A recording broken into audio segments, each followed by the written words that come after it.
ایک خاوند نے اپنی بیوی کو پہلی ملاقات میں یہ نصیحت کی کہ 4 باتوں کا خیال رکھنا۔ پہلی بات یہ کہ مجھے آپ سے بہت محبت ہے، اس لیے میں نے آپ کو بیوی کے طور پر پسند کیا۔ اگر آپ مجھے اچھی نہ لگتی تو میں نکاح کے ذریعے آپ کو گھر ہی نہ لاتا۔ آپ کو بیوی بنا کر گھر لانا اس بات کا ثبوت ہے کہ مجھے آپ سے محبت ہے۔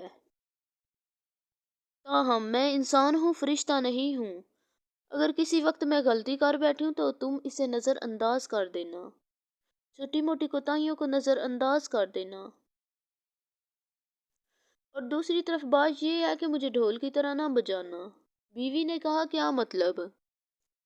اس نے کہا، جب بالفرض اگر میں غصے میں ہوں تو میرے سامنے اس وقت جواب نہ دینا۔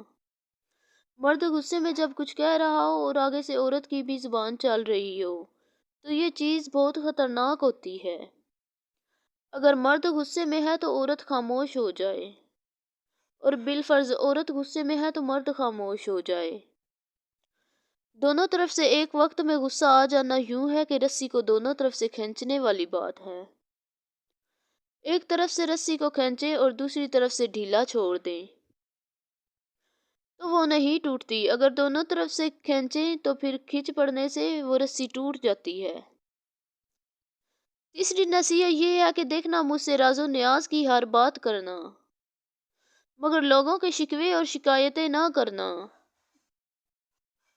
چونکہ اکثر اوقات میاں بیوی آپس میں تو بہت اچھا وقت گزار لیتے ہیں، مگر نند کی باتیں، ساس کی باتیں، فلاں کی باتیں یہ زندگی کے اندر زہر گھول دیتی ہیں۔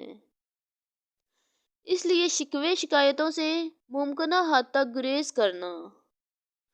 اور چوتھی بات یہ کہ دیکھنا، دل ایک ہے تو اس میں محبت ہو سکتی ہے یا اس میں نفرت۔ ایک وقت میں دو چیزیں دل میں نہیں رہ سکتی۔ اگر خلاف اصول میری کوئی بات بری لگے تو دل میں نہ رکھنا۔ مجھ سے جائز طریقے سے بات کرنا، کیونکہ باتیں دل میں رکھنے سے انسان شیطان کے وسوسوں کا شکار ہو کر دل میں نفرتیں گھولتا ہے اور تعلقات خراب ہو کر زندگی کا رخ بدل دیتے ہیں۔